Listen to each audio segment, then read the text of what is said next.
Hello students, welcome to all. अब यहाँ पे अपन जो डिस्कस कर रहे हैं वो सारे के सारे टॉपिक बेसिक कॉन्सेप्ट से रिलेट कर रहे हैं। तो यहाँ पे अपन टॉपिक पढ़ रहे हैं बेसिक कॉन्सेप्ट्स। उसमें जो अपन ने डिस्कस किया है अब तक वो टॉपिक है, दिस टॉपिक इज जितने भी बेसिक कॉन्सेप्ट्स के टॉपिक थे, जैसे सिस्टम था, सराउंडिंग था, सिस्टम के टाइप्स थे, बहुत सारे टॉपिक अपन ने डिस्कस किए। अब जो टॉपिक कवर करेंगे अपन, पिछले लास्ट लेक्चर में अपन ने कवर किया था वो ये था कि यहाँ पे अपन जो टॉपिक पढ़ रहे थे वो था टेम्परेचर स्केल का मेजरमेंट, और टेम्परेचर स्केल का मेजरमेंट से रिगार्डिंग मैंने कुछ न्यूमेरिकल्स भी कराए थे आपको। यहाँ पे आप देखना चाहें तो मैंने यहाँ पे टेम्परेचर स्केल का मेजरमेंट बताया था बिफोर 1954। अब अपन जो डिस्कस करेंगे वो इस 1954 के बाद का होगा, राइट।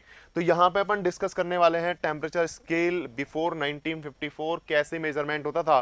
तो temperature measurement scale, temperature measurement scale after 1954 से बाद में अपन कैसे टेम्परेचर को मेजर किए हैं, राइट। तो यहां पे पिछले वाले केस में बिफोर 1954 था, उसमें दो रेफरेंस पॉइंट थे, यहां पे केवल एक रेफरेंस पॉइंट होगा। तो यहां पे अपन लिखेंगे कितना रेफरेंस पॉइंट लेंगे अपन, ओनली वन। तो यहां पे लिखेंगे अपन, यहां पे लिखेंगे only there are only one reference point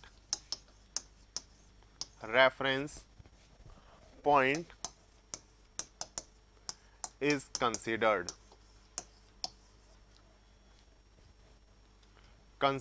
right। तो यहां पे सबसे पहले अपन बात की कि यहां पे केवल एक रेफरेंस पॉइंट लेंगे, और वो रेफरेंस पॉइंट क्या होगा। एक रेफरेंस पॉइंट जो है वो रेफरेंस पॉइंट होगा, दिस रेफरेंस पॉइंट क्या होगा, वो रेफरेंस पॉइंट होगा यहां पे ट्रिपल पॉइंट ऑफ वाटर। क्या होगा, triple point of water.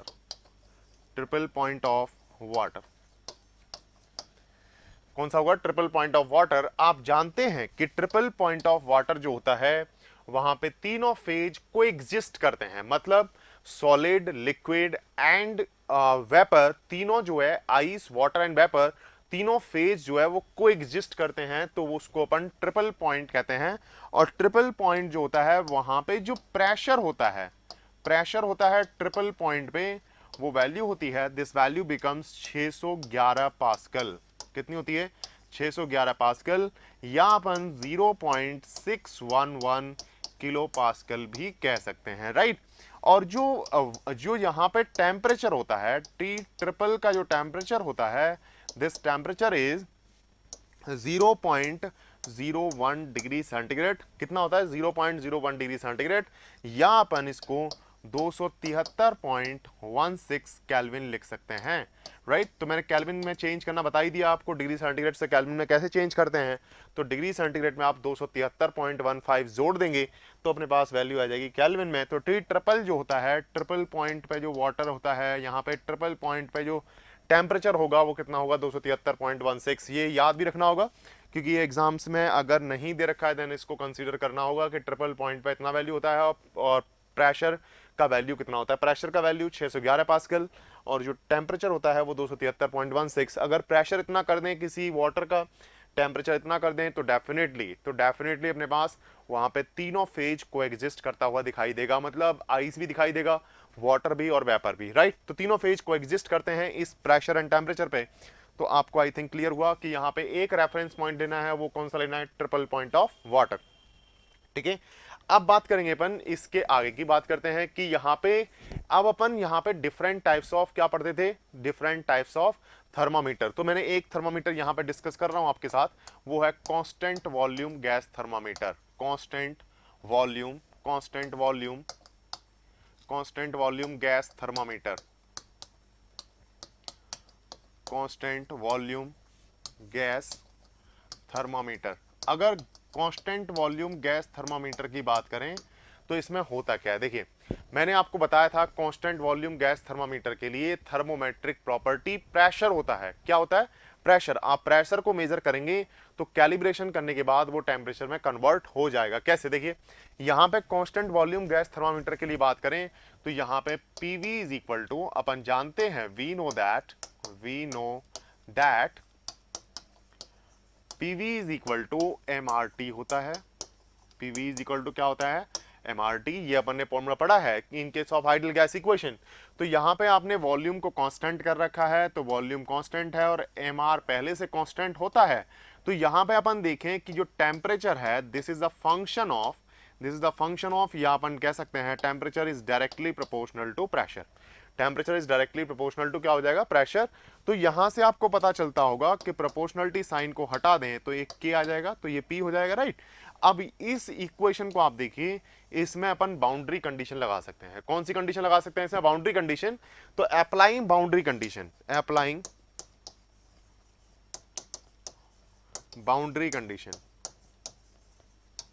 Boundary condition. देखिए बाउंड्री कंडीशन क्या है, ट्रिपल पॉइंट ऑफ वाटर है। पिछले वाले जो 1954 से अपन ने डिस्कस किया पहले, उसमें जो अपने पास क्या था, रेफरेंस या बाउंड्री कंडीशंस जो थी वो दो थी, एक तो स्टीम पॉइंट और एक आइस पॉइंट। यहां पे केवल और केवल एक ही है, वो है triple point of water, right. तो ट्रिपल पॉइंट ऑफ वाटर की बात करते हैं तो यहां पे टी जो होगा this is in degree centigrade, और यहां पे जो बाउंड्री कंडीशन है वो क्या है, triple point of water, triple point of water. अब देखिए रेफरेंस कैसे चेंज होगा। देखिए यहां पे रेफरेंस अपन ने क्या लिया है, ट्रिपल पॉइंट ऑफ वाटर। मुझे इस पे दोनों वैल्यूज पता है, पी की वैल्यू पता है, पी की वैल्यू पी ट्रिपल के बराबर है और टी की वैल्यू जो है वो टी ट्रिपल के बराबर है, राइट, ऐसा ही है। तो अपन यहां पे देखना चाहें तो यहां पे आपको दिख रहा होगा कि यहां पे दो वैल्यूज पता है, एक तो प्रेशर और एक टेम्परेचर, और इसमें भी प्रेशर और टेम्परेचर पता है। तो यहां पे अपन केल्विन के की वैल्यू निकाल सकते हैं। के इज अ कांस्टेंट, के क्या है, कांस्टेंट है, तो इस कांस्टेंट की वैल्यू निकाल सकते हैं। मैं यहाँ के की जगह पे सी लिख देता हूँ जिससे आपको यहाँ पे कंफ्यूजन ना हो। तो मैं यहाँ के की जगह पे अपन यहाँ पे लिख देते हैं कि यहाँ पे के ही है, फॉर एग्जांपल लिख देते हैं, राइट। तो यहाँ पी की जगह पी ट्रिपल लिखा और टी की जगह पे टी ट्रिपल लिखा। तो यहाँ से के की वैल्यू वेयर यहाँ पर लिख देता हूँ, के इज इक्वल टू वेयर, के इज इक्वल टू कॉन्स्टेंट है। के क्या है, कांस्टेंट है। ए इज इक्वल टू के, टेम्परेचर केल्विन नहीं है, के की वैल्यू एक कांस्टेंट है। तो यहाँ पे अपन वैल्यू रखते हैं तो के की वैल्यू निकाल सकते हैं। Put the value in equation number 1। तो मैं यहाँ इक्वेशन नंबर 1 मान लेता हूँ इसको। तो put the value in equation 1, put the value in equation 1, right. जैसे ही इक्वेशन 1 में अपन पुट करेंगे इस वैल्यू को तो कितना आएगा, टी की जगह पे तो हो जाएगा टी ट्रिपल, टी की जगह पे क्या हो जाएगा, टी ट्रिपल, टी ट्रिपल, और P की जगह पे P ट्रिपल हो जाएगा, राइट। बाउंड्री कंडीशन लगा दी।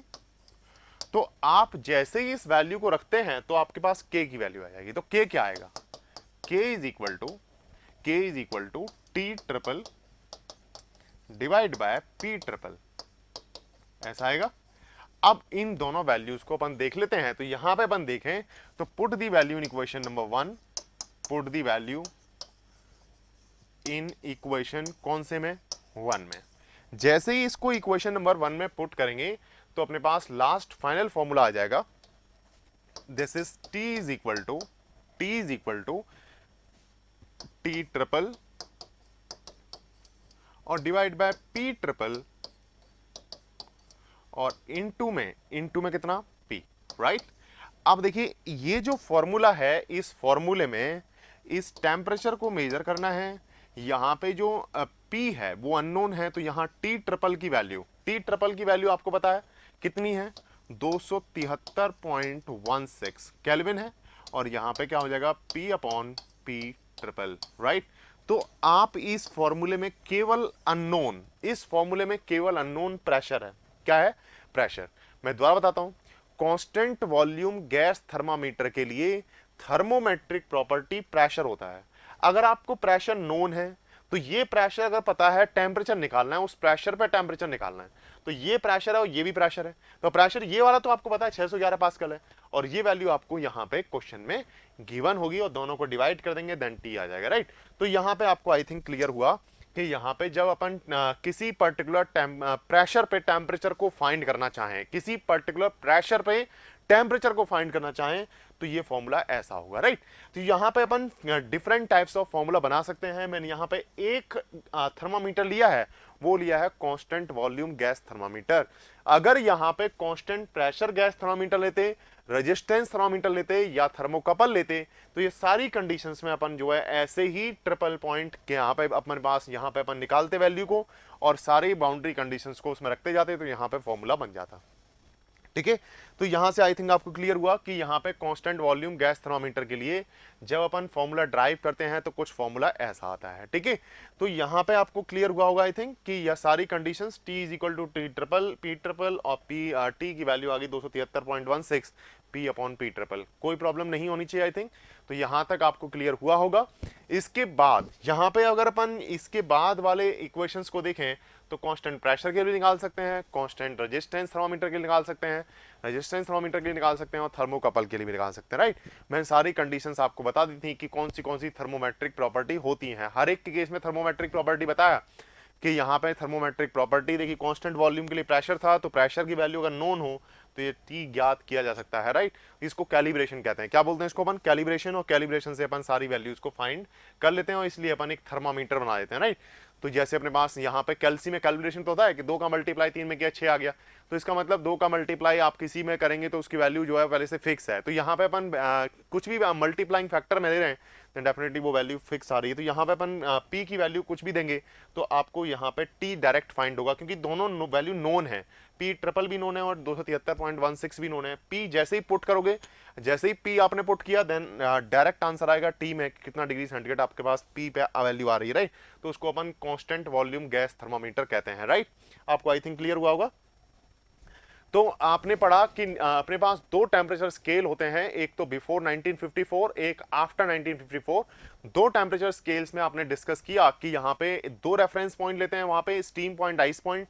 यहाँ पे केवल एक रेफरेंस पॉइंट लेंगे और वो रेफरेंस पॉइंट होगा only triple point of water. Triple point of water मैंने बताया कि P ट्रिपल कितना होता है और P ट्रिपल कितना होता है। दोनों के टेम्परेचर और प्रेशर दोनों वैल्यूज आपको याद रखनी होंगी जिससे आप न्यूमेरिकल को सॉल्व कर पाए, राइट। अब अपने पास आता है बेसिक कॉन्सेप्ट्स में, अब आता है वो है अपने पास डिग्री ऑफ फ्रीडम। क्या है अपने पास?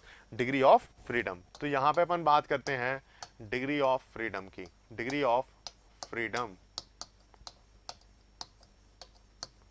राइट। तो यहां पे अपने पास टॉपिक स्टार्ट होता है डिग्री ऑफ फ्रीडम का। देखिए डिग्री ऑफ फ्रीडम जब निकालते हैं तो अपने पास कैसे निकालते हैं डिग्री ऑफ फ्रीडम, कैसे निकालते हैं? तो इसके लिए एक गिब्स साइंटिस्ट था, उस साइंटिस्ट ने गिब्स फेज रूल दिया। तो सबसे पहले अपन गिब्स फेज रूल को डिस्कस करते हैं, फिर डिग्री ऑफ फ्रीडम को डिस्कस करेंगे, राइट। तो Gibbs phase rule, Gibbs phase rule, इस गिब्स फेज रूल ने क्या बोला और क्या था ये phase rule?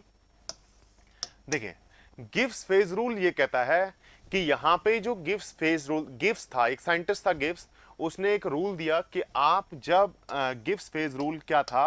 According to this rule, according to this rule, देखिए इसने ये रूल दिया कि P प्लस एफ जो होता है वो C प्लस 2 के बराबर होता है। P plus F is equal to कितना होगा? C plus 2, right. तो ये गिब्स फेज रूल था और गिब्स फेज रूल ने दिया कि P plus F is equal to C plus 2 होता है, वेयर P क्या है? Where P is equal to, P is equal to number of phase है, नंबर ऑफ फेज है। P क्या है? नंबर ऑफ फेज है।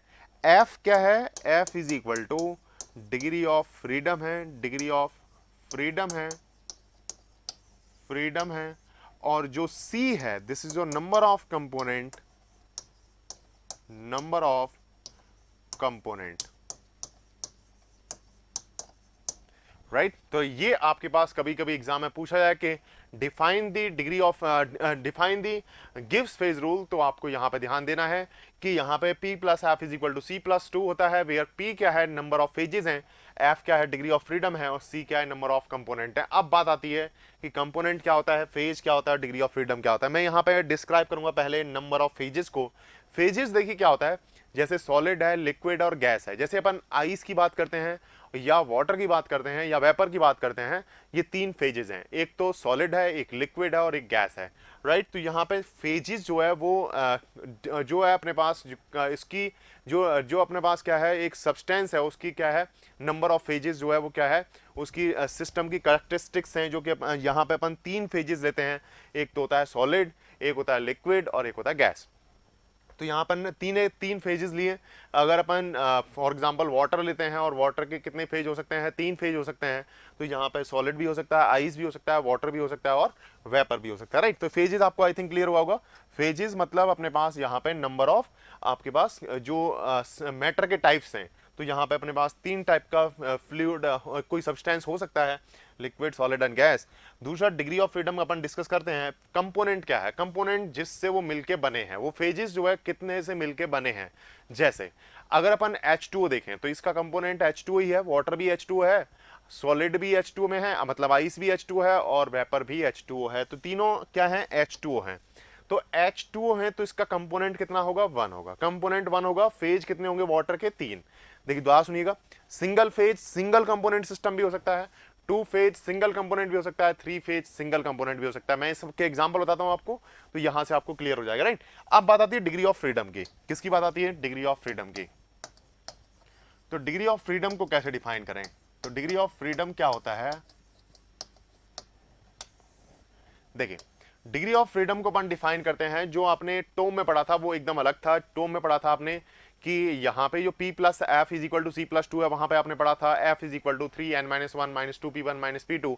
p1 इसमें लोअर पेयर था और जो p2 था वो हायर पेयर, और यहाँ पे जो n था वो नंबर ऑफ लिंक था। लेकिन यहाँ पे अपन बिल्कुल जो है उससे थोड़ा सा अलग रहेगा, और यहाँ पे अपन बात करेंगे डिग्री ऑफ फ्रीडम का। तो डिग्री ऑफ फ्रीडम को अपन डिनोट करते हैं f से। एक्चुअल में f क्या है, f ये है कि आप किसी सिस्टम की स्टेट को फिक्स करने के लिए मिनिमम इंडिपेंडेंट वेरिएबल कितने चाहिए उस स्टेट को फिक्स करने के लिए, उसको अपन डिग्री ऑफ फ्रीडम कहते हैं। तो it is the minimum number of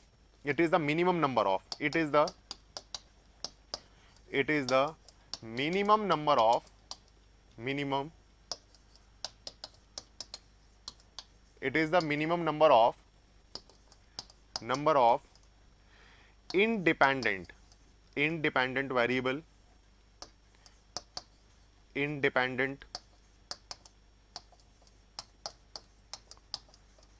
it is the minimum number of independent variable required to fix the state of the system,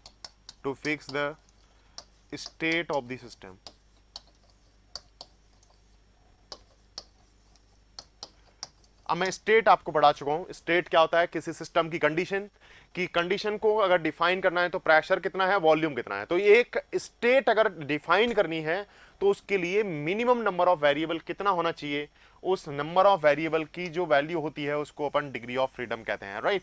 तो degree of freedom I think आपको clear हुआ। Degree of freedom का मतलब होता है it is the minimum number of independent variable required to fix the state of the system. अगर किसी system की स्टेट को फिक्स करना है तो मिनिमम कितने वेरिएबल की रिक्वायरमेंट है, उसको अपन डिग्री ऑफ फ्रीडम कहते हैं।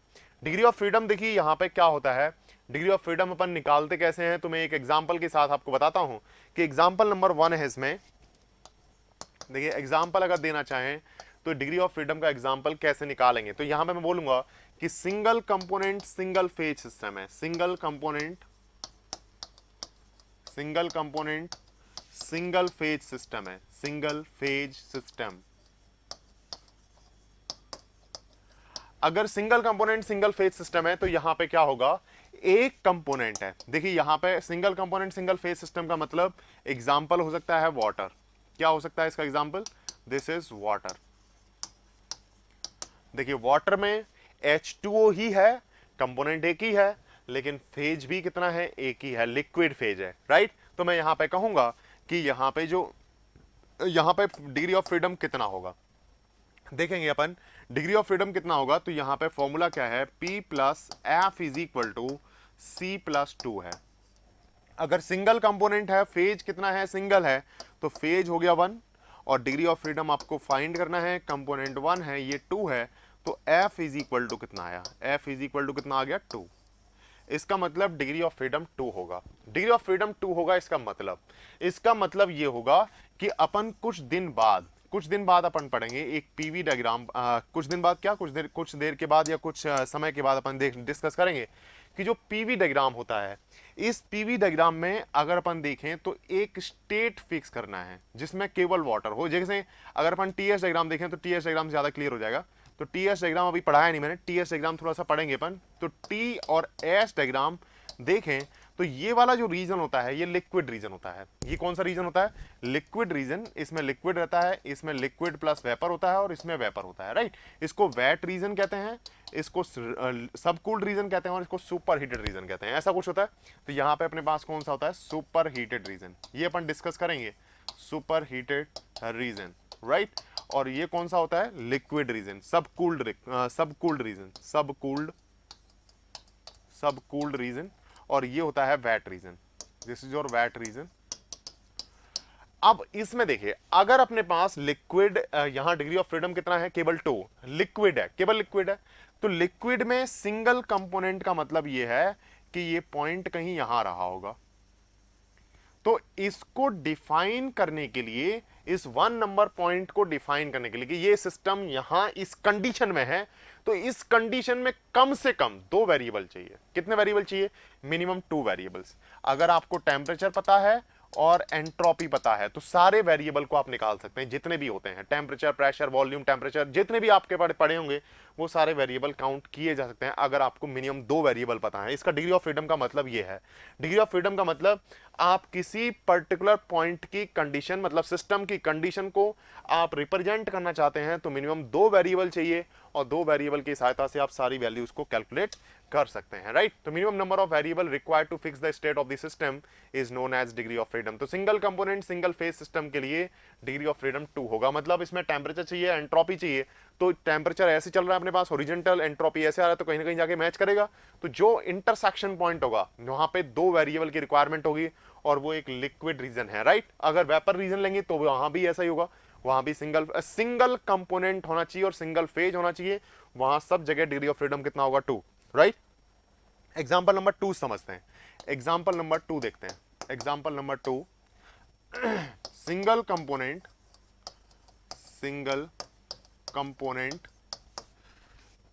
2 फेज सिस्टम। अगर सिंगल कंपोनेंट है और फेज कितना है? 2 है। सिंगल कंपोनेंट है, 2 फेज है।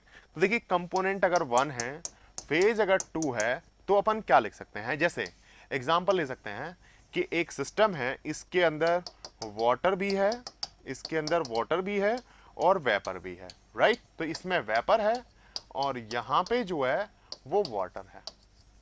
तो वाटर और वेपर दोनों प्रेजेंट है। अगर वाटर और वेपर दोनों प्रेजेंट होते हैं तो डिग्री ऑफ फ्रीडम कितना होगा? देखिए कैसे निकालेंगे। गिब्स फेज रूल ने क्या बोला? P plus F is equal to कितना लिखते हैं? C प्लस 2 लिखते हैं, ठीक है। अगर P plus F is equal to C plus 2 लिखा हुआ है तो P की वैल्यू कितनी होगी? नंबर ऑफ फेजेस कितने होंगे? तो नंबर ऑफ फेजेस में 2 हैं, F आपको निकालना है, कंपोनेंट कितना है? 1 है और इसमें 2 है। देन F की वैल्यू कितनी आएगी? 1। F की वैल्यू कितनी होगी? 1। इसका मतलब जब भी सिंगल कंपोनेंट 2 फेज सिस्टम होगा तो केवल एक वेरिएबल चाहिए आपको डिफाइन करने के, चाहे प्रेशर हो, चाहे वो कोई सी वैल्यू हो, अपने पास यहां पे एक वेरिएबल की रिक्वायरमेंट होगी, राइट। तो एक वेरिएबल से आप सारी वैल्यूज को निकाल सकते हैं।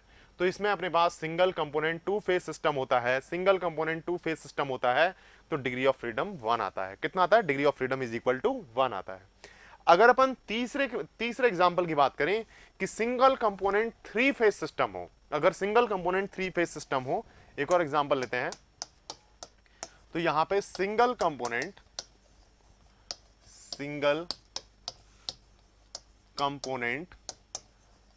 3 फेज सिस्टम की बात करते हैं। अगर सिंगल कंपोनेंट 3 फेज सिस्टम है तो यहां पे अपन बात करेंगे कि अगर अपने पास कंपोनेंट की वैल्यू 1 है और फेज कितने हैं? 3 है, राइट। अब अपन यहां पे देखें तो ये ऐसा कब पॉसिबल है? ट्रिपल पॉइंट ऑफ वाटर में। आपने देखा होगा क्या किससे पॉसिबल है? Triple point of water. अगर इसमें वाटर भी है, आइस भी है और वेपर भी है। देखिए, वेपर भी है, आइस भी है और क्या है अपने पास? वाटर भी है, राइट। तो ऐसा फेज सिस्टम जो होता है इसमें 3 फेजेस होते हैं, एक होता है ice, for example this is your water and this one is your vapour, right. तो अगर 3 फेज, देखिए यहां फेज कैसे पता चला, एक लिक्विड फेज है, एक सॉलिड फेज है, एक गैसियस फेज है, और ये कैसे पता चला, कंपोनेंट एक है, तो यहां पे ये H2O है, ये H2O है, ये भी H2O है, और ये भी H2O है, सही है कि नहीं। तो आपके पास सारे कंपोनेंट कैसे हैं, सेम है, कंपोनेंट आपका एक ही है, फेजेस आपके पास 3 हैं। तो यहां मैंने लिखा कंपोनेंट एक है, फेज 3 है। कंपोनेंट एक से ज्यादा भी हो सकते हैं, कंपोनेंट एक से ज्यादा भी हो सकते हैं, जरूरी नहीं है कि ये कंपोनेंट एक ही होगा। डिग्री ऑफ फ्रीडम आपको निकालना होगा लेकिन, राइट। तो डिग्री ऑफ फ्रीडम कैसे निकालेंगे, by Gibbs phase rule, P plus F is equal to C plus 2 होगा, और यहां पे अपन चाहें तो आप ब्रैकेट में लिख सकते हैं triple point of water, triple point of water, point of, देखिए ट्रिपल पॉइंट ऑफ वाटर के रिगार्डिंग अपन बहुत अच्छे से डिस्कस करने वाले हैं in case of pure substance. जब अपन प्योर सब्सटेंस पढ़ रहे होंगे तो वहां पे आपको जो है पूरा मजा आएगा ट्रिपल पॉइंट ऑफ वाटर के रिगार्डिंग। तो यहाँ पे अभी अपन केवल ट्रिपल पॉइंट ऑफ वाटर के डेफिनेशन पढ़ा है कि क्या होता है ट्रिपल पॉइंट क्या होता है। तो ट्रिपल पॉइंट वो पॉइंट होता है जहां पर तीनों फेज को एग्जिस्ट करते हैं, और यहाँ पे जो वैल्यू निकालने वाले हैं अपन डिग्री ऑफ फ्रीडम की ट्रिपल पॉइंट ऑफ वाटर पे, वो ये फॉर्मूला है गिब्स फेज रूल का। इसमें फेजेस 3 है, तो 3 प्लस एफ, कंपोनेंट कितना है 1 है और ये 2 है, तो एफ की वैल्यू कितनी आएगी, this F is equal to 0।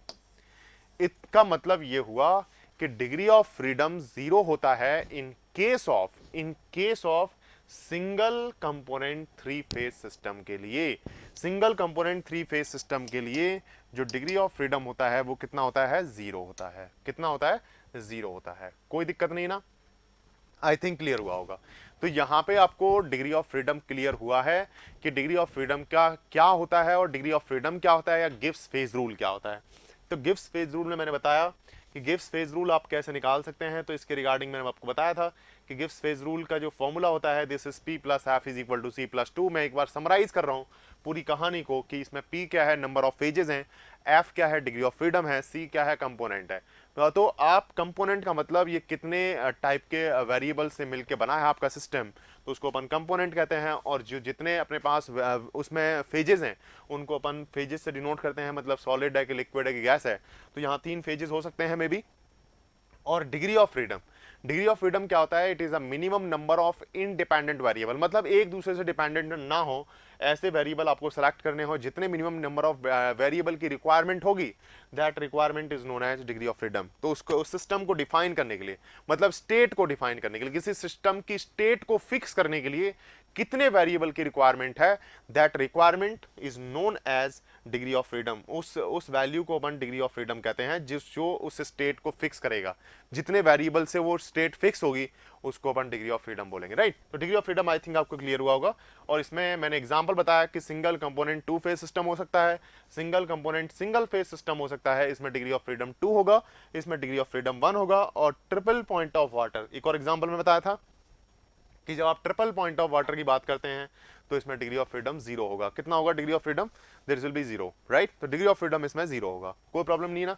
तो आपको आई थिंक क्लियर हुआ होगा कि यहाँ पे जो डिग्री ऑफ फ्रीडम था उसके कॉन्सेप्ट्स आपको क्लियर होंगे कि यहाँ पे अपन ने डिग्री ऑफ फ्रीडम पढ़ा, और जो बेसिक कॉन्सेप्ट्स थे, बेसिक कॉन्सेप्ट के रिगार्डिंग जितनी थ्योरी थी अपन ने पूरी पढ़ी। और इसके बाद अपन जो डिस्कस करने वाले हैं वो टॉपिक है, this topic is heat and work. तो हीट एंड वर्क के रिगार्डिंग अपन डिस्कस करेंगे इसके बाद। Thank you so much class, next class में मिलते हैं।